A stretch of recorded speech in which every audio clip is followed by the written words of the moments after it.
Nier Replicant is out now. It has an 84 on Metacritic, and Dennis, of course, works full-time here for the channel, has been playing a ton of it. He's a huge fan of the series, so I wanted to ask him everything we need to know about this awesome looking game. Things like, does this remake remaster feel like a modern title? Is it good for newcomers as well? What makes Nier so special? And way more. I want to thank Square Enix for sponsoring this video. Really helps me improve the channel. You can check Nier out via the special link in the video description. Don't forget to leave a like. And let's go. Okay, Dennis, you played a ton of Nier Replicant. Version 1.22474487139. Yes. Oh, damn. Okay, thanks for that. Hey, it looks really awesome, but why should we play it? Like, what makes the Nier franchise so special? So the Nier franchise has always had a very unique and recognizable style, both in the art direction and in the writing. It has some very fun and well-written characters.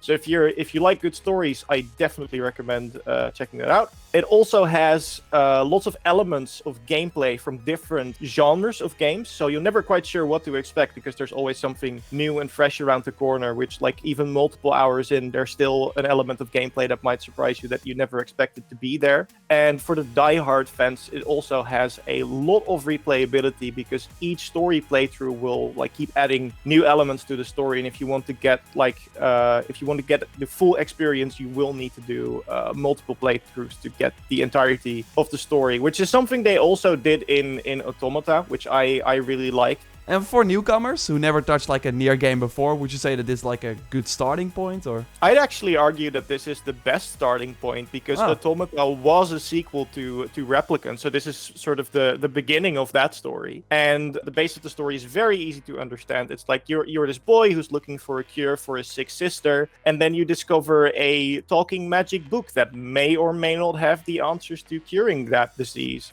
So that's like a very easy base story to follow. The characters are very well written and entertaining. So the main three, your protagonist, your little sister Yona, and the book Grimoire Vice are all very like fun and well written. So that will carry you through the end of the story at the very least. And then for the people who have already played Automata or are interested in playing that one after, there's a lot of like little references and nods to that game, so it's a sequel for sure. But if you want to start out with Replicant, you're not missing anything if you haven't touched or know nothing about Automata. That's awesome, and you already like talked about some surprises in the gameplay, and we already saw it a bit in the footage. Like, what is the highlight for you while playing this game? Yeah, so what I said, the fact that they keep changing up the gameplay with like tiny different things. So one of the things is your own arsenal. So like I said, you unlock magical powers, and it feels like as soon as you get the book, like every hour or so, you will get access to a new spell. So you start with like the ability to fire simple bolts of energy at an enemy, but very quickly you will start unlocking things like a giant hand you can summon to smash an enemy, or the ability to create shadow clones of yourself to attack enemies in a circle, or you can summon like a whirlwind of blades around you. So you're constantly upgrading your own arsenal of spells. And there's a lot of creativity there as well, because what I used to do when I was playing the game is like stick with the basic setup of dodge, block, light projectiles, and then whatever spell I'd fancy.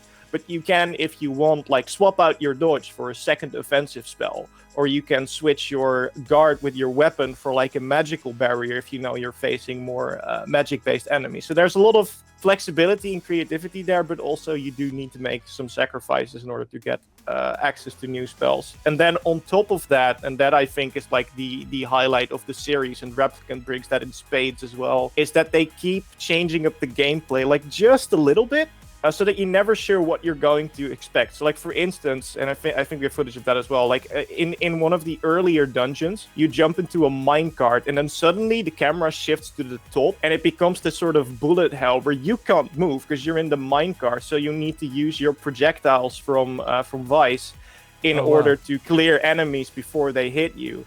There's a boss that like jumps between different platforms, and the boss fights are in a 3D space, but the moving between the different platforms happens in a 2-dimensional space, so in a side-scrolling perspective.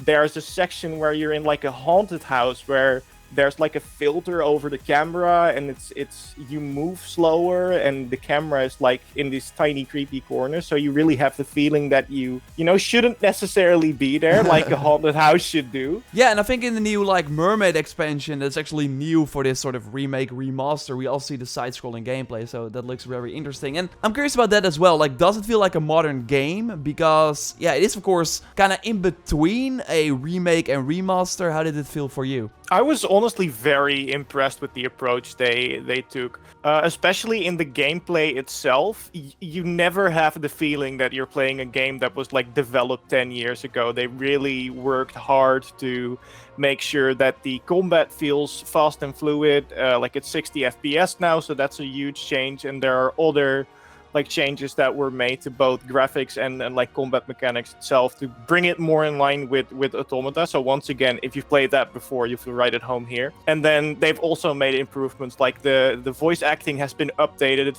the soundtrack has been re-recorded, and is actually like really amazing. It's one of my favorite parts of the game. They practically did everything they could without turning it into a full-blown remake, but it's been made so much better, and it doesn't feel like it's a very old game. It feels like a new game, pretty much. And then on top of that, there's also, they added a lot of new content that wasn't in the original release. So like you mentioned the mermaid episode, which is new. There are, I think, 15 new, what they call nightmare dungeons, which I think is more like an end game challenge thing. I haven't reached those yet personally, but those do look very cool. And then there's also some like tiny extra surprises, like there's alternate costumes, there's some Nier Automata themed stuff in there, like weapons in a costume, and I think the soundtrack's in there as well. So there's a lot that comes with the remaster/remake that wasn't in the original Replicant either. Thanks, Dennis. You totally made me way more interested in Nier Replicant version 1.224744877139. Awesome, thanks.